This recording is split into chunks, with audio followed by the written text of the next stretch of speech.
Oke, assalamualaikum warahmatullahi wabarakatuh. Baiklah kita mulai perkuliahan kita hari ini untuk mata kuliah rekayasa perangkat lunak.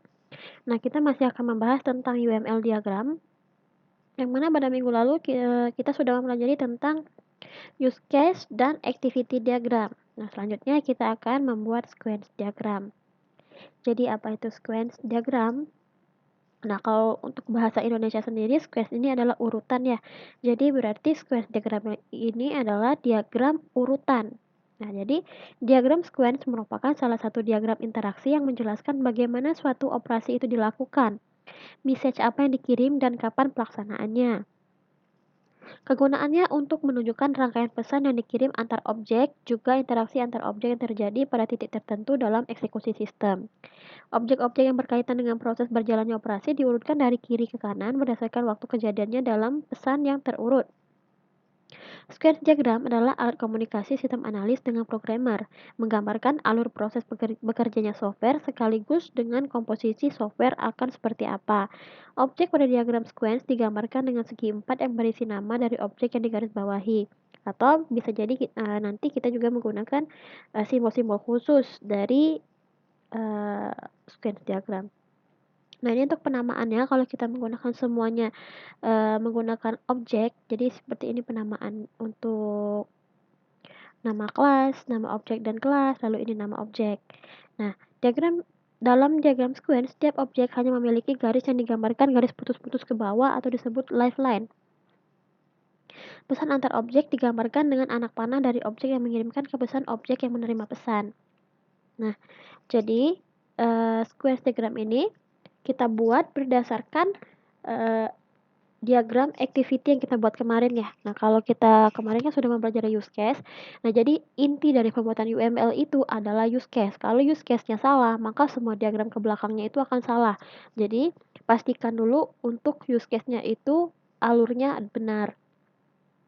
Juga penamaan untuk use case-nya jangan sampai salah. Untuk penamaan use case itu menggunakan kata kerja. Misalkan untuk uh, kelola kelola data mahasiswa, kelola data registrasi seperti itu. Pokoknya menggunakan kata kerja. Nah, dan perhatikan juga untuk extend dan include-nya. Nah, kemudian kalau dari use case diagram itu kita membuat skenario use case yang akan kita buat activity. Nah, dari activity itu kita akan buat sequence diagram atau urutan yang terjadinya.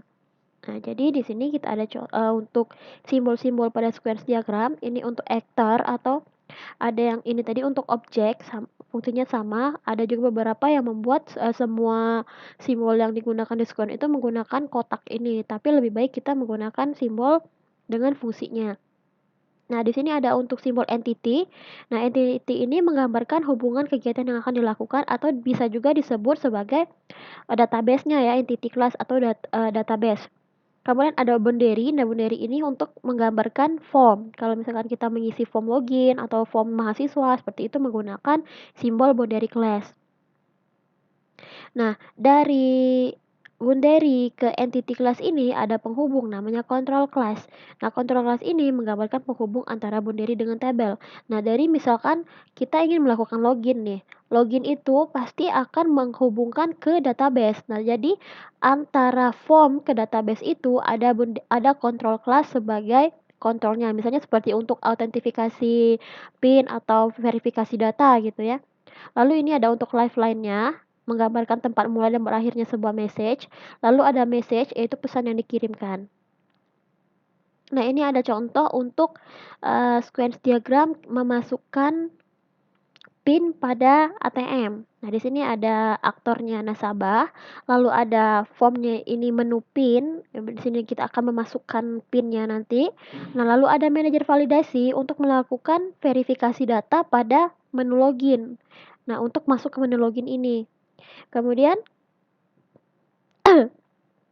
dari sini ada dari setelah kita masuk melakukan setelah kita memasukkan PIN dan divalidasi datanya dan pengecekan data login akan masuk ke menu utama. Nah, di sini kita lihat ada yang pertama masukkan PIN, lalu validasi oleh manajer validasi, lalu manajer validasi akan mendapatkan PIN dari login untuk melakukan verifikasi.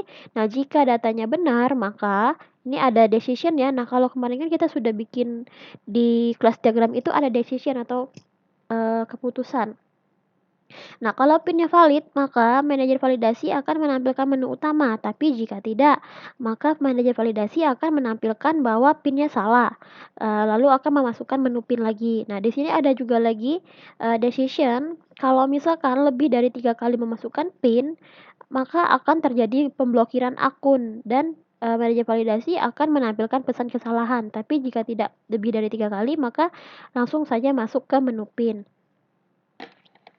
Nah, untuk pembuatan sequence diagramnya, nah untuk di bagian decision ini kalau di Asta Community kalian bisa gunakan yang ini nih, combine fragment. Jadi kalau penggunaannya kita coba hapus dulu yang ini ya. Kita hapus dulu.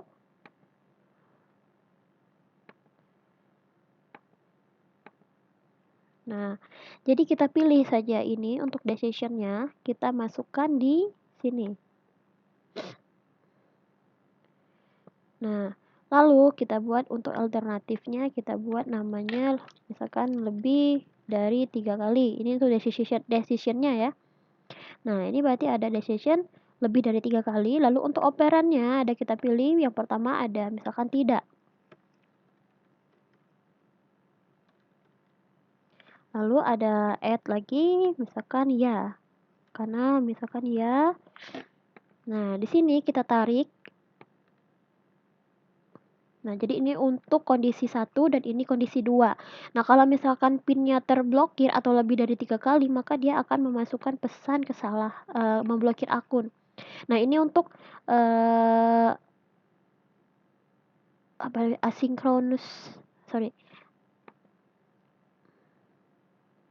asynchronous message. Nah, ini untuk pesan untuk dirinya sendiri ya. Nah, jadi ini kita memasukkan blokir akun. Nah, dari blokir akun ini kemudian akan menampilkan message-nya adalah tampilkan pesan kesalahan. Nah, itu ya.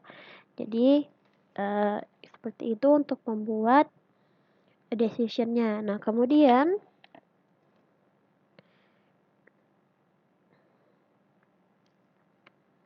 di sini dari studi kasus ada kemarin kita studi kasus tentang ATM ya. Nah, di sini kita ada use case diagram.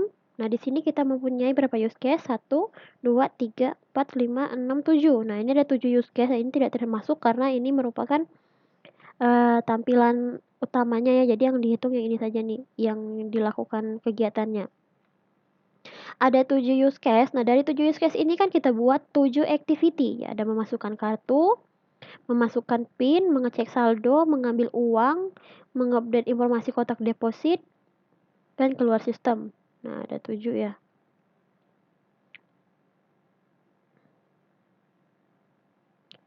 Oke, nah dari itu kita dari yang pertama nih ada activity untuk memasukkan kartu. Nah, ini ada petugas dan nasabah sebagai aktornya, lalu ada sistem ATM. Nah, kemudian kita mulai kegiatannya dengan memasukkan start, lalu memasukkan kartu, lalu sistem akan memvalidasi kartu, dan kalau kartu valid atau tidak, kalau kartu tidak valid, maka kartu akan keluar dan kalau kartu valid akan menampilkan menu PIN. Nah, dari kegiatan ini kita buat sequence diagram urutannya. Nah, kita lihat di sini ada 2 aktor, berarti di sini ada 2 aktor nasabah dan petugas. Lalu ada kotak kartu sebagai form untuk memasukkan kartunya, kotak kartu. Nah, kemudian ada manajer validasi untuk memvalidasi kartunya. Lalu ada tampilan menu PIN. Nah, di sini kita lihat ya, yang pertama ini nanti kalau bikin di activity itu kan ada penomorannya harusnya ya. Nah, di sini nasabah memasukkan kartu ke kotak kartu, lalu kotak kartu akan memvalidasi melakukan validasi dicek oleh manajer validasi. Nah, manajer validasi ini jika decision-nya ini tadi, nah decision ini ada alternatifnya, kalau kartunya valid maka akan menampilkan menu PIN, tapi jika tidak valid maka akan mengeluarkan kartu. Nah, kemudian ini untuk activity memasukkan PIN yang ini tadi ya. Nah, ini kan ada memasukkan PIN, lalu sistem akan melakukan validasi, lalu ada decision-nya kalau input lebih 3 kali akan terblokir kartunya, yang ini. Nah, kemudian kalau misalkan menampilkan menu utama, menampilkan menu administrasi. Nah, ini untuk menampilkan menu PIN-nya. Kan menu utamanya ya, langsung saja.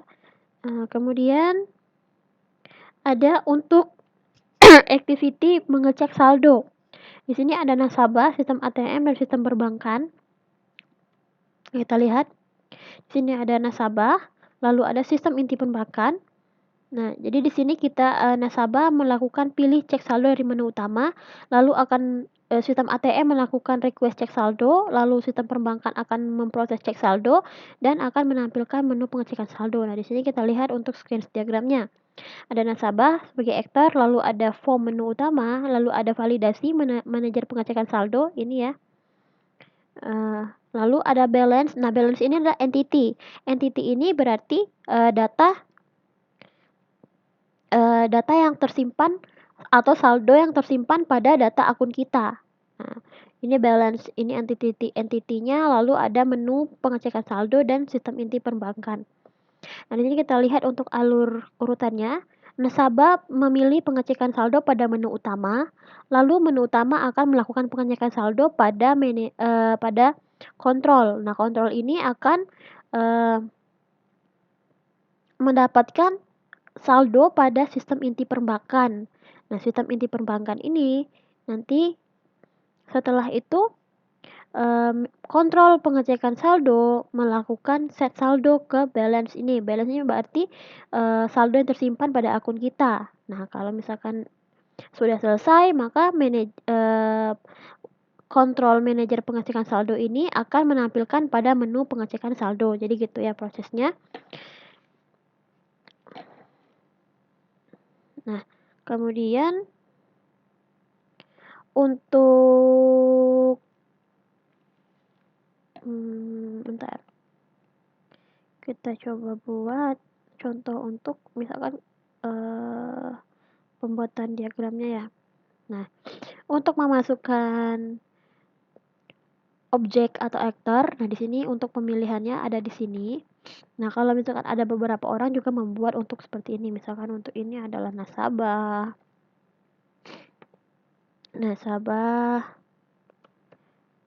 Lalu ada juga yang membuat di sini misalkan bank BNI. Nah, itu seperti ini ada yang menggunakan semuanya menggunakan kotak-kotak gitu ya. Adalah form PIN misalnya gitu. Nah, sebenarnya ini menggambarkan sequence juga, tapi lebih baik kita menggunakan sesuai dengan fungsinya. Kalau untuk aktor kita gunakan aktor. Lalu kalau misalkan ada form, kita gunakan simbol dari form. Nah, kemudian kalau untuk kontrolnya kita gunakan simbol yang kontrol ini. Lalu ini untuk entity. Nah, entity adalah database atau data. Nah, dari entity ini nanti ini berguna untuk kita buat pada kelas diagram. Nah, nanti kelas diagram itu kita buat berdasarkan entity atau database yang ada pada sistem kita. Nah, kemudian untuk pesan ini kita gunakan simbol yang ini message. Nah, ini mengirimkan pesan nih. Nih, mengirimkan pesan. Lalu kita masukkan pesannya apa. Nah, kemudian bentar, ini kenapa? Nah, kemudian kalau untuk misalnya seperti pada kontrol nih, pada kontrol ini kita menggunakan asinkronus. Nah, ini berarti melakukan pesan pada dirinya sendiri. Nah, ini kita letakkan ke garis lifeline dirinya sendiri gitu ya. Nah, lalu kita misalkan di sini. Nah, kalau misalkan di sini prosesnya sudah berhenti, kita dapat gunakan simbol stop ini. Berarti sini sudah tidak ada lagi proses yang terjadi. Itu biasanya untuk di logout. Oke, itu saja. Untuk tugasnya, ini ada entity, diagram mengambil uang, diagram mengirim uang, diagram mengupdate informasi kotak deposit, dan diagram keluar sistem. Nah, ada 4 diagram, silahkan dikerjakan. Dan waktunya 1 minggu dari sekarang. Termasuk minggu depan itu termasuk sudah bikin di project akhirnya itu sudah masuk ke sequence diagram ya. Nah, yang untuk yang hari ini silakan diupload untuk projectnya, berarti yang hari ini sudah sampai ke activity harusnya. Tapi jika belum ya tidak masalah, kalau masih baru di use case tidak apa-apa, tapi kalau sudah sampai ke activity silakan diupload. Dan minggu depan itu sudah masuk ke pembuatan sequence diagram. Nah, jadi silakan dikerjakan dulu untuk tugas minggu depan dan projectnya. Ini nanti akan saya kirim ke Edmodo ya. Nah, untuk syarat absen silakan kalian screenshot bahwa kalian sudah sampai melihat materi ini sampai akhir. Nanti screenshotnya dikirim ke absen di Edmodo.